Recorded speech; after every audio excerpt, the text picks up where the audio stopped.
afternoon, everyone. And it's my honor to be here to represent my team to do this speech. And firstly, I need to thank AGI Odyssey to organize this competition and organizing our hard work. And so, one more thing, this place is my dream place because this is a royal institution. I'm a big fan of this organization and so history and so many famous people and great scientists took their speech here. So somehow I make some connection with them. So I'm very happy to be standing here to share my ideas as well. Thank you.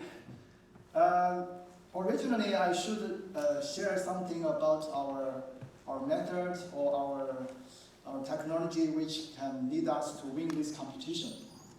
But as you know, and my teams also prepare proper slides which describe how we're using like RAG or COT, this kind of AI technologies to help build our models to solve these mathematical problems. But this is a big problem about AI industrial. Actually, it's not a problem, it is a positive problem. It's because it's advancing too fast. So in the 6 months ago, we were using this method, which at that time we think is quite cutting edge. But now, I think it's become quite well known and familiar with lots of practitioners, right? So I don't think it's valuable to revisit this detail today. Rather than, I think maybe we can share some new idea we are working on. I think that will be more interesting. But by the way, I think what I'm going to say is not fully proved by science prevalent data. And it's just some innovation idea we create, and it's quite like civilian science. So don't make it too serious. Just entertain, and if you like, take it as inspiration. So here we go. Firstly, I want to do a little bit of vent about this AI industrial. Right? One thing is the rapid fasting pace, which is very hard to follow up. Right? Every time when we refine or rebuilding a model which we think it can overcome some current problem, and by the time and when we put a lot of effort on it, and when we think, okay, it's a time to showcase, and finally we find out the rest of the world is just going forward to another big thing, and our discoveries kind of become obsolete. So this is a big challenge for small teams like us. And another thing is, besides all this faster piecing, because the big giant companies, they devote all their resources to develop these super models we cannot follow.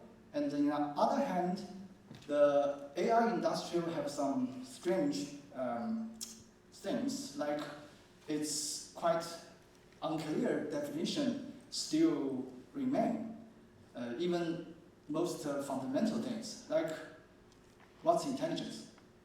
So if you ask 10 people in this industry what intelligence or what in AGI, you maybe get 12 answers from them. So that is an unclear problem. Just I can make this deeper, so we can talk about what is intelligence. So first question, do you think a stone have intelligence? Oh, why? Okay. This is the area we can call this sentence as great minds think differently, right? So everybody have their own definition of if a stone have intelligence. So actually this thinking different gave us the insight of the definition of intelligence. So maybe it's just not an absolute definition, it's a relative definition. So if you want to find out a stone have intelligence or not, maybe you should decide which framework you try to choose to assess this stone. For example, if we choose the assessment system, say, if a system or object can become smoother in flowing water, right? Based on this framework, I think you're right, stone could have intelligence, because we all know a stone in the river can become smoother and smoother by the time. Right? So this is kind of intelligence. So there's lots of other definitions, but I think the general idea is you should, based on a framework, to decide if anything has intelligence or not. So based on this idea, so AGI also have this question, because lots of people ask me, what is AGI and when do you think AGI will come true? Right? Actually, it's also relative. Depends what kind of framework you choose to judge the AGI. And for me, I think AGI maybe is not a point, it's a direction. We can go to a direction to expand the frameworks. The more framework you choose, and in this framework, this system can exhibit intelligence, means we go near to AGI. So the wider the framework we choose, the AGI we closer. So this is a confusing thing I try to explain here. So when we combine these two things, right? One hand, there is lots of definition, even fundamental definition is not clear. And on the other hand, the whole industry looks advanced so fast and crazy. And even our amazing scientists sometimes cannot follow up. So when you combine an unclear definition and a rapid pace, these two things together, it naturally make you think about a word called emergence.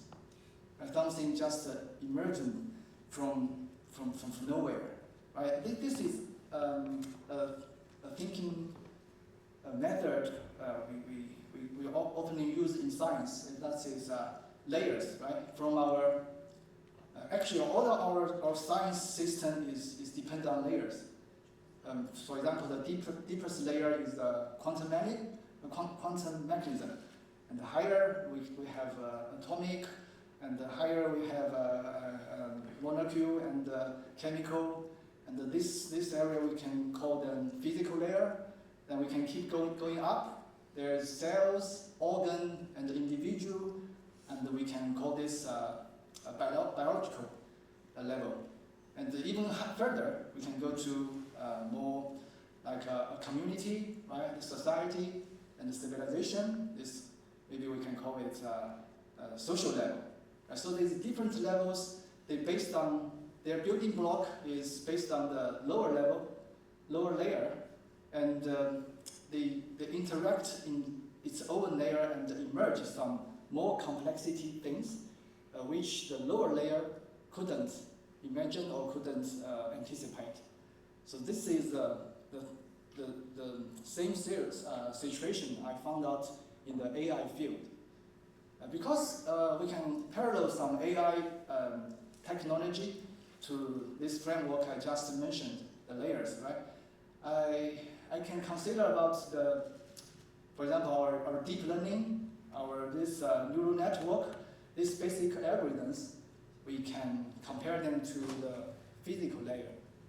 And a little bit higher, and recently all the resources focusing on the biological layer, I think, which is the models, right? Like we're building the ChatGPT and the other language model and the other CNN and other picture level, something is basically emerge from the deeper algorithm. And the professors told us this is a black box. That's true, because we cannot explain based on the lower levels theory. They just emerge from the scale up of the neural network. So this is the second level of AI. So we can, if we match them too, we can imagine. So what's the next level, right? So from physical to biology and returning to the reality, we get a society level. So I think in the AI field, maybe we can just follow this methodology to go to another higher level. So why we discussing about that is just because I just said, as a small team like us, it's very hard to compete with these giant companies because they have lots of resources and countless computing power. And we only find another way, maybe we go to deeper layer or higher layer to find our space to still adapt our innovation in this field. So I'm very admire some other teams, they go deeper. They go to the algorithms level and find even better algorithm. Maybe someday they can replace deep learning or I don't know. But my style or our resources is prefer to go a higher layer. Because if we go to that, and this competitive layer which full of models today, and all these models will become to our building block, become to our tools, instead of competitors or even predators. Right? Like our work now is already replaced by Gemini. So Gemini using our data set and they training their super big model, and all we can do is already obsolete compared to Gemini. So our next move, our plan, is to go into a higher layer. We cooperate with these super models. We're using them as our agent to build up a new layers intelligence, just like an ant. Even individual ant, it looks like it's quite limited and incapable. But when you discover the whole colony of an ant, you will find they have amazing intelligence emerged. So this is our direction road we choose to go, to build another higher layer intelligence, which is the agent, maybe we'll call it agent society. So when we're talking about agent society, the first idea into our head is a very common technology we used to know. It's a multi-agent. I think because in our industrial, lots of teams already start to using multi-agent to build, to solve some harder problem or more complex questions. But I think there is still something we need to clarify. The multi-agent not equals agent society, because we need to consider how much numbers means, the multi means can lead to a society, right? If you only use 3 or 5 or 10 agents to connect with a simple structure and place a fixed role to solve a harder question, I don't think that's an agent society. It's just a bigger model.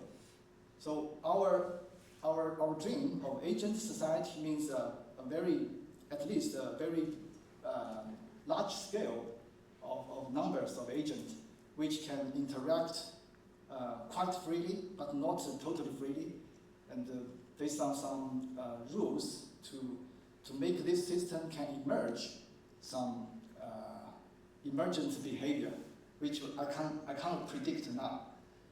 And in our reality, I think there is only one species. It's us, right? Homo sapien. We are successfully built up this kind of society right now. And even our closest relative, like Neanderthals, they have even bigger brain than us, but they can't build this society like us did.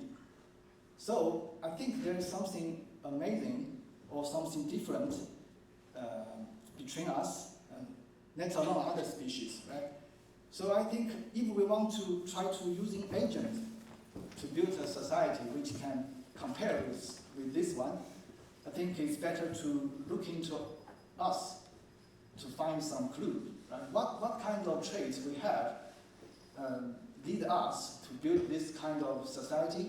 So maybe we can replicate this kind of trait or characteristic to the agent to make it capable to evolve one day to an unpredictable society, maybe.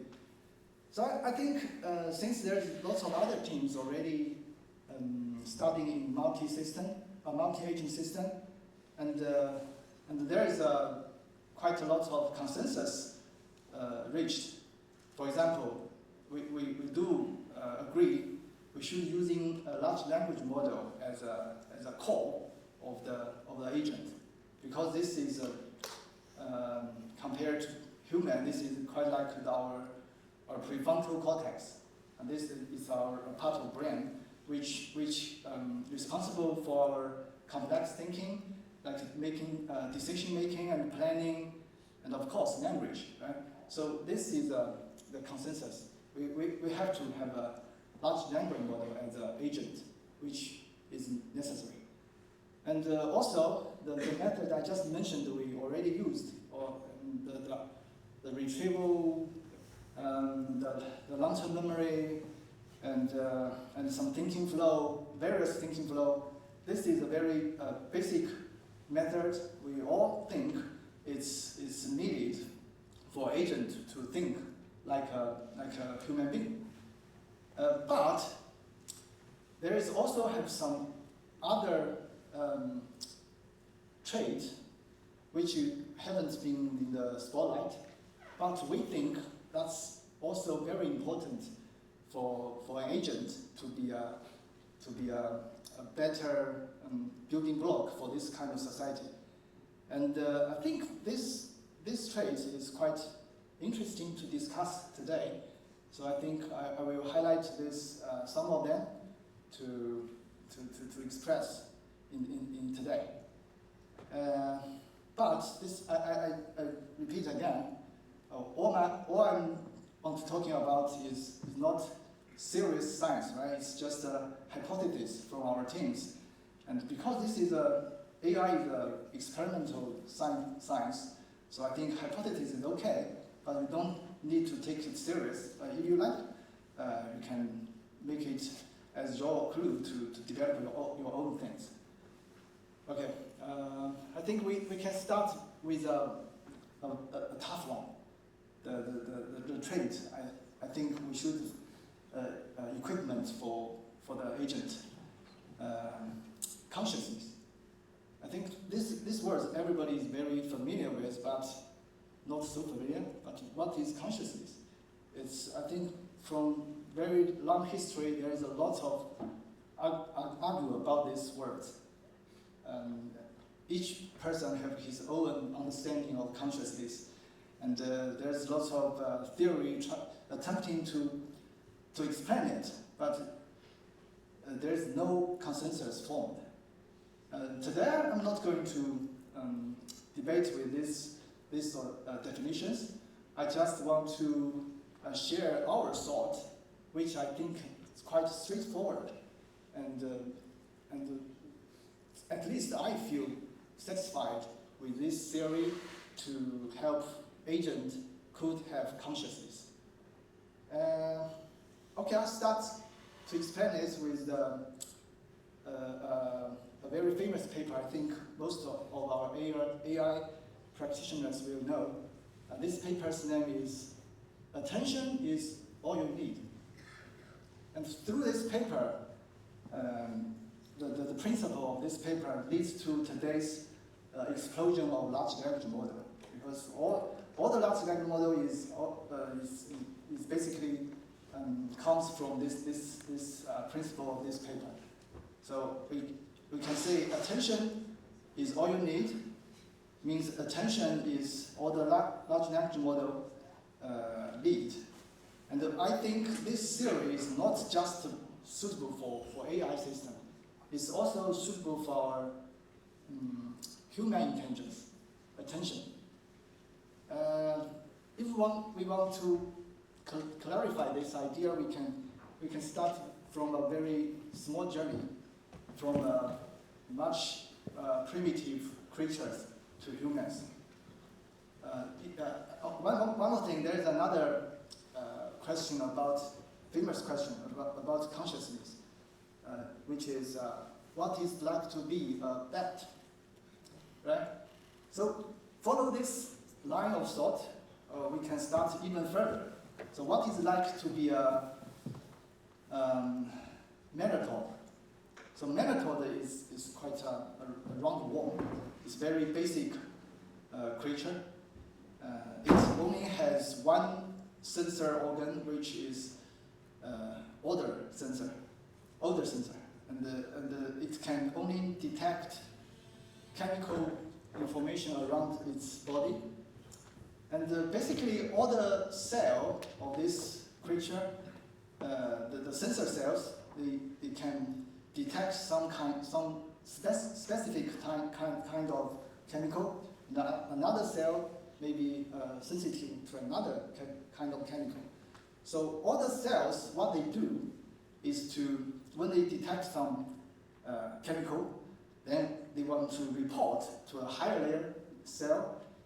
But by the same time, he tries his best to suppress his neighbors. It means if I'm a cell, I get a good smell. I am a cell, and I get an odor I like, so I will suppress other cells beside me and report myself. This is actually attention. I try to get attention from my boss, from the higher layer. So this is all the sensor cells, what they do. They just push himself up and suppress others. So finally, the whole creature, he only one specific chemical information can prevail, because this one will suppress all the others. So when you imagine you are a nematode, I think the only thing you can experience is that chemical. So this is the consciousness for this small guy. He only feel a specific chemical. And actually this idea, this theory, is not just limited on these low-level creatures. When we go up, in the second level, maybe we can consider about frog. As a frog, he has eyes to see, he has ears to hear, he has skin, so he has multi-organs, not just one. And each organs actually they do the same job as the one we mentioned. For example, his eyes, he will see a lot of light from everywhere, but finally, this organ for visual will output a single light or a single information to the higher level to tell the frog, okay, from my eyes, this is my attention. And the ears also will give this frog another signal to tell, oh, this is what I hear. And all the different organs, when they output their own winners, then these winners, actually they are all signals, right? But they just need another higher layer to judge which one is the final, ultimate winner. So as a frog, probably your consciousness is either a chemical thing or a light or a sound or something else, but generally the mechanism, the algorithm is the same. You just need one level to judge. Okay, this is the second level frog. So now we can go to the bat. The bat is a mammal, right? So as a mammal, they have more complex organs. There is one called cortex, we mentioned before, right? The cortex is not a normal sensor organ, because he didn't catch information from the environment.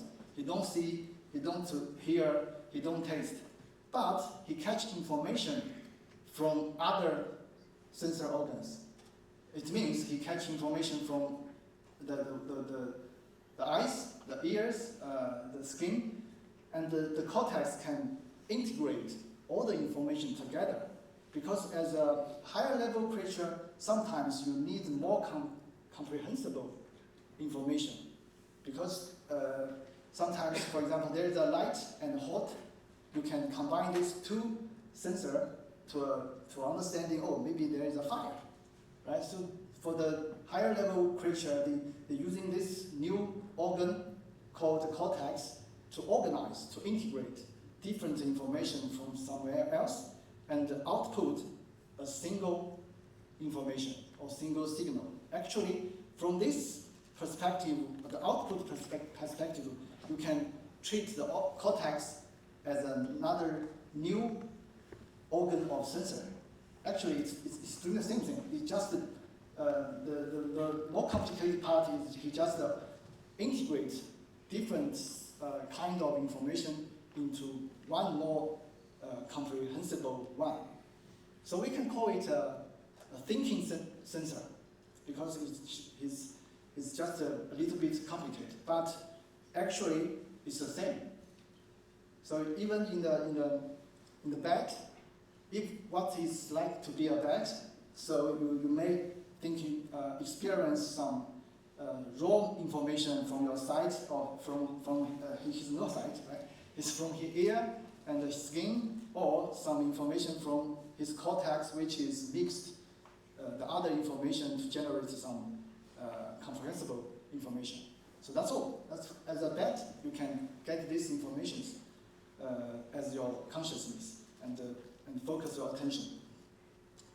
Okay, and finally we can go to the topest one so far. It's our human beings. And what's the difference between us and the bat? I think generally we are the same, but there is a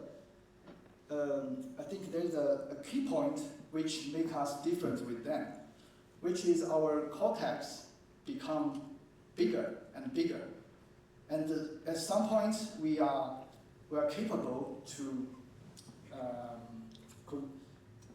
integrate information not just horizontal instead of vertical.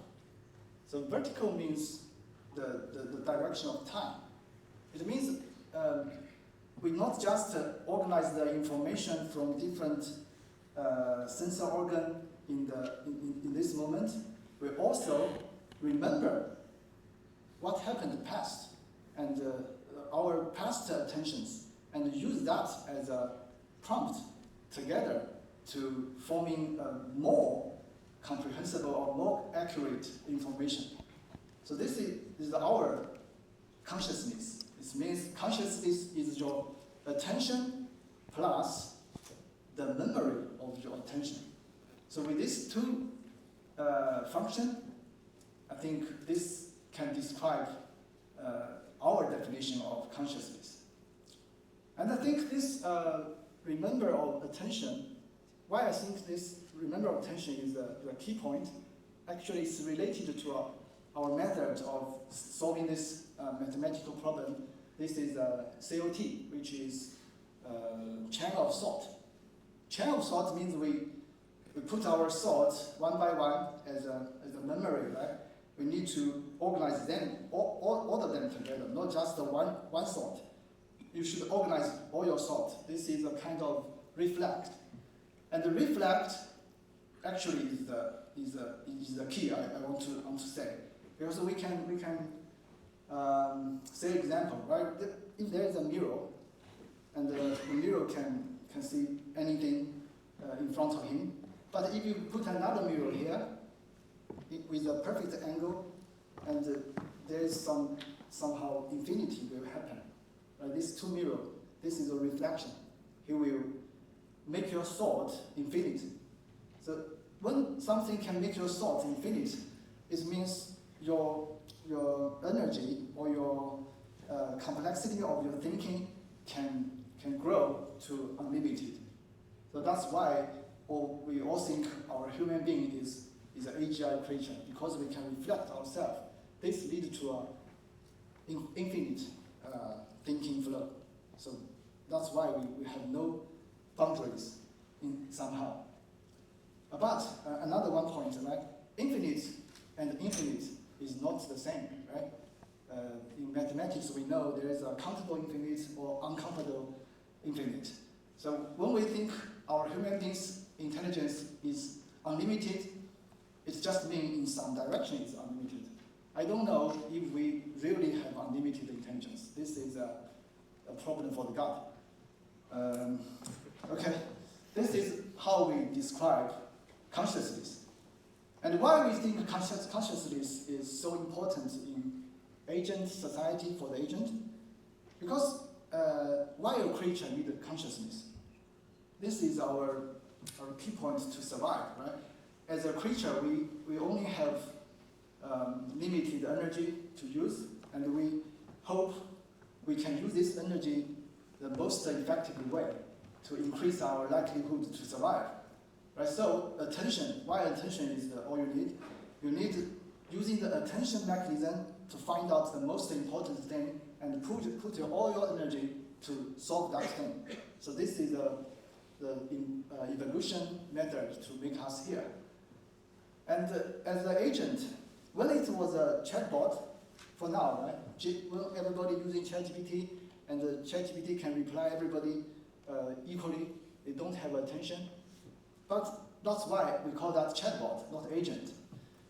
And when you put agent, we build the society for the agent, it means even the backup agent is still ChatGPT or some other large language model. But when you put it to the society, and if you don't give them the mechanism to attention, and this chatbot, they can chat to each other freely, and there is a combinational explosion will happen. And this, no matter how big the data center, OpenAI or Microsoft they build, this explosion of energy consuming will consume all the computing power immediately. So that's why we need consciousness, like our human being need consciousness. Even we have lots of food to eat, but the consciousness is the key point to make you effectively behave. So this is why we need consciousness, and we define consciousness as the attention and the memory of attention. This is the first highlight thing I want to share. And the second thing is, and I will present several things, and at last we will find a general framework which can connect everything together. And that will be the enlightenment time. Yeah. So the next thing I want to share is the social memory. Right? When the agent go to the society we created for them, and it's not just chatbot. Chatbots will reply every request like a task, and nothing left. But the agent, he will go to the society, he will build his own network, and so that's necessary. He has a memory system separated by the social structure to organize his ability to deal with this network. And just like in computer science, we call that memory address space. So in our agent for the society, they need something like a social memory to memory all his friends, all his master, or any social object. And what is the social object from the perspective of agent? Actually, it's just a story.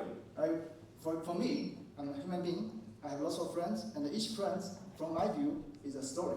What his portfolio and what he did and what's happening between us. So it's a story. So we're gonna using this strategy to store a lot of story for the agent. Let the agent understand each story represents a social object.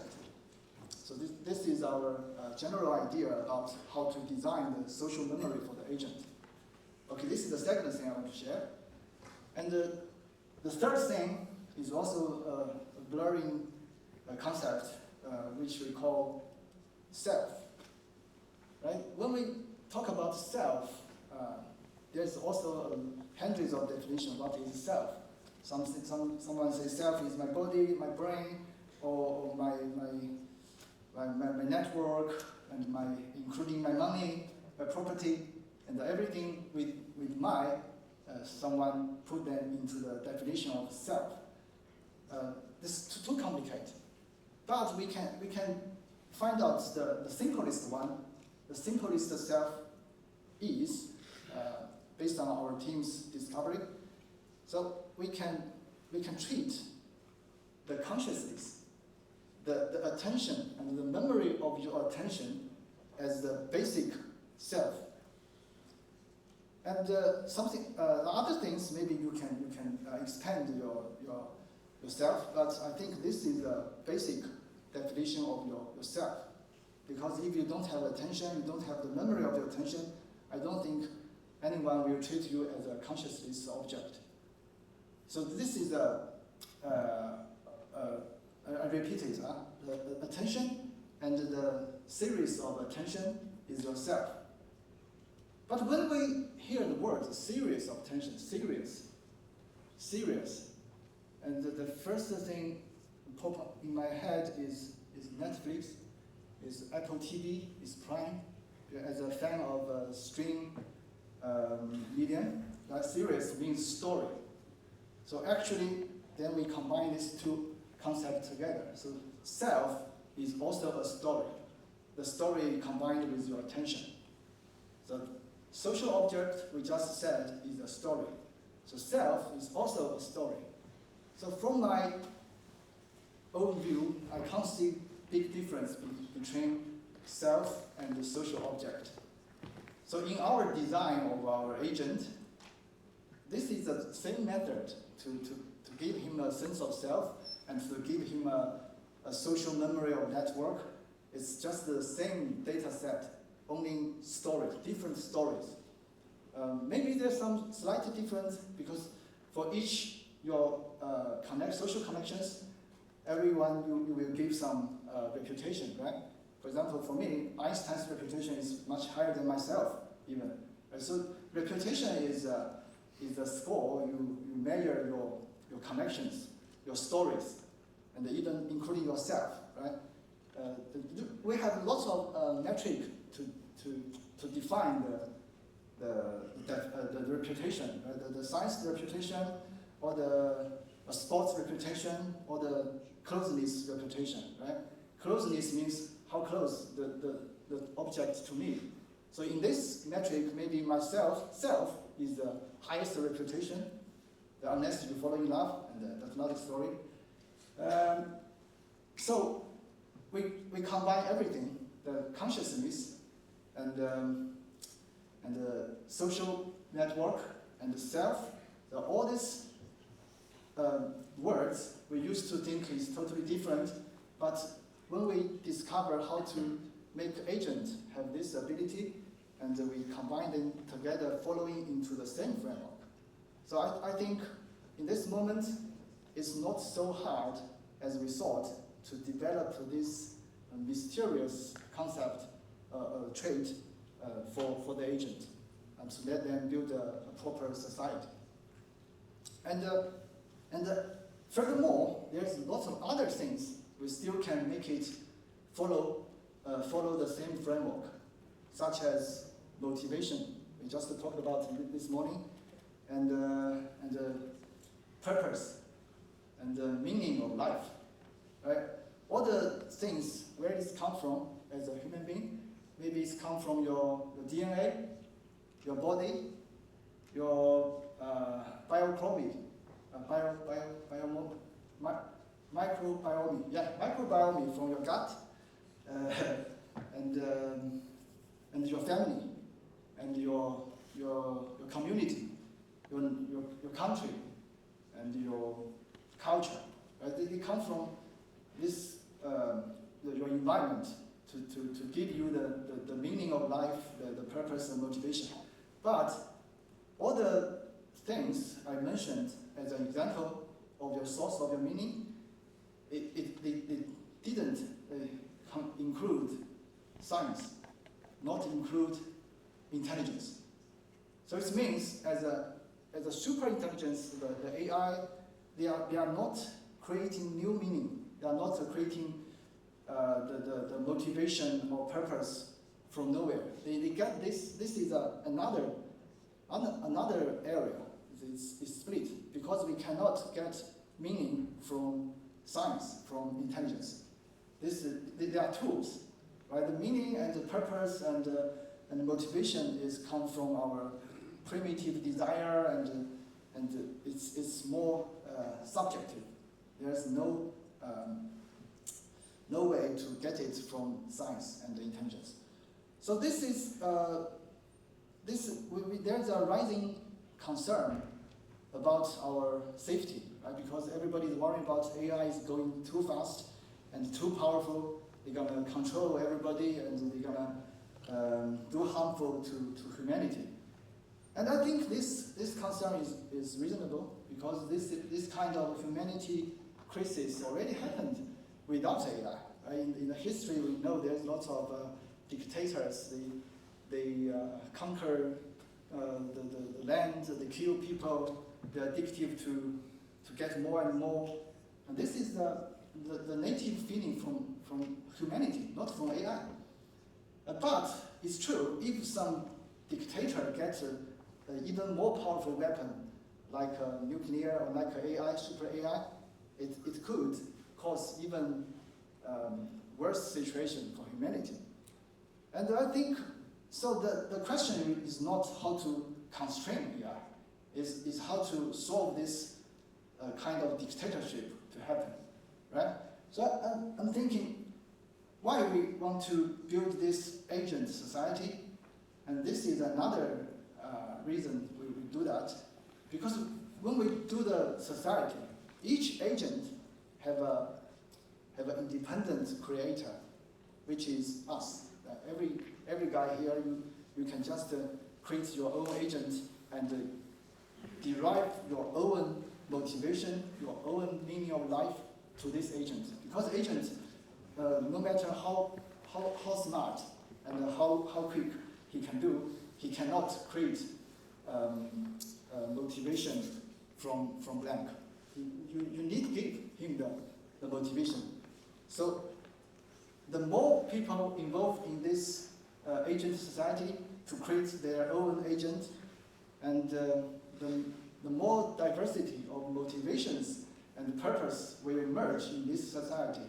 And I think this will much more like the method that we deal with dictatorship in our reality, which is the system of democracy, right? So I hope our agent society can be a democracy system. Then we can relieve from this frighten of the superpower AI will cause to us. Even there is no 100% certainty, but I think at least this is a better way to think about it. Okay, I think it's quite a lot, and I'm supposed to only have 20 minutes, but let's wrap it up here. Okay, finally, I think I hope everybody can join our agent society, because this may be your last chance to be bored on the low art.